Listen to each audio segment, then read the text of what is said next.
आधुनिक दुर्योधन, त्यावेळी दुर्योधनाने ज्यावेळी एका सुईच्या टोकावर जेवढी जमीन मावेल तेवढीही जमीन माझ्या भावंडांना देणार नाही, अशाच पद्धतीची भूमिका या आधुनिक जगाच्या दुर्योधनाने घेतली आणि राजसाहेबांना खड्यासारखं बाजूला केलं. उभाटा सोडून चाललेली आहे. त्यामुळे हा जो काय पाटणकर काढा त्यांना जो एकनाथ शिंदे साहेबांनी जो दिलेला आहे ना, त्यांनी सुद्धा आता इलाज होत नाही. आता सगळीकडे त्यांना कैलास जीवन लावावे लागणार आहे. त्यांची अवस्था एवढी जलन होते, एवढा धूर येतोय आणि त्यांच्या शरीराची लाही झालेली आहे. त्यामुळे आता त्यांना कैलास जीवन लावावं लागेल अशी परिस्थिती संजय राऊत आणि उद्धव ठाकरे यांची आलेली आहे. अहो, आज ते शरद पवार आणि अजितदादा यांची एक बैठक झाली. शरद पवारांच्या भूमिकेवर त्यांनी संशय व्यक्त केला आहे. अजितदादांवर टीका करतात करू द्या, पण शरद पवारांवरती सुद्धा अप्रत्यक्षरित्या अजितदादा आणि शरद पवार एकत्र आलेलेच आहेत. आणि आम्ही कुठे यांना भेटतो का, आम्ही कुठे एकनाथ शिंदेला भेटतो का? एकनाथ शिंदे तुम्हाला भेटायला पाहिजेत ना. एकीकडे नरेंद्र मोदीजी महाराष्ट्राचे शत्रुकाल म्हणाले, अमितभाई शहा महाराष्ट्राचे लुटारू त्यांना म्हणाले, देवेंद्र फडणवीस यांच्यावर टीका केली आणि त्याच देवेंद्र फडणवीसांना आदित्य ठाकरे, तुम्ही उद्धव ठाकरे भेटताय ना मंत्रालयात कामाचं निमित्त साधून, ही दुटप्पी भूमिका कशासाठी करताय? आणि आज शरद पवारांना भेसळ म्हटलेलं आहे त्यांनी. शरद पवारांची भेसळ आहे, आमच्याकडे भेसळ नाही. माझं सुप्रिया सुळे आणि शरद पवार यांचे जे काही पक्षाचे नेते आहेत त्यांना माझं आव्हान आहे, संजय राऊत यांनी तुम्हाला भेसळची उपमा दिलेली आहे, यावर तुमचं मत काय? तुम्ही भेसळ आहात का ओरिजिनल आहात? सुप्रियाताई, आपण याच्यावरती प्रतिक्रिया देणं गरजेचं आहे.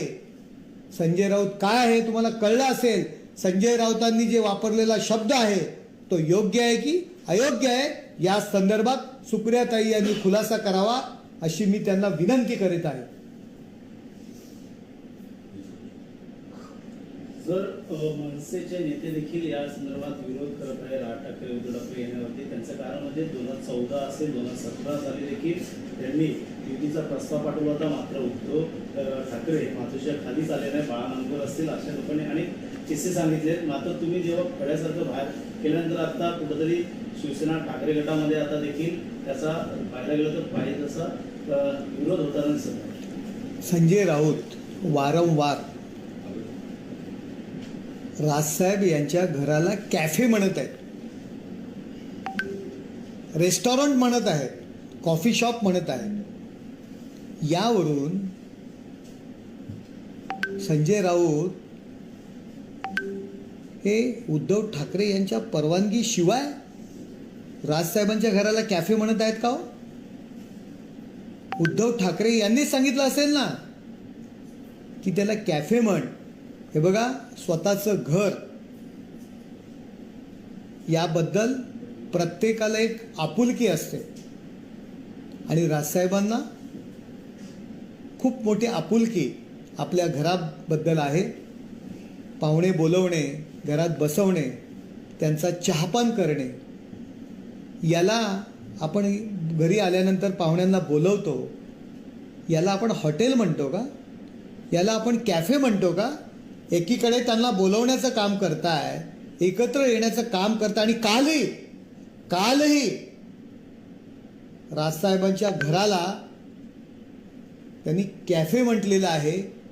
ही जर भावना राजसाहेबांच्या संदर्भात, त्यांच्या घराच्या संदर्भात जर उभाटाची असेल तर राजसाहेब त्याच्यासोबत जाणार आहेत का? आम्ही समजू शकतो, गर्दी जमवणारा नेता आता उरलेला नाहीये उभाटामध्ये, म्हणून केवळ वापरण्याकरता, गर्दी जमवण्याकरता आज राजसाहेबांची गरज त्यांना लागत आहे. आणि ज्यावेळी राजसाहेबांनी पक्षाची जबाबदारी मागितली. मी पुन्हा तेच बोलतोय, ज्या ठिकाणी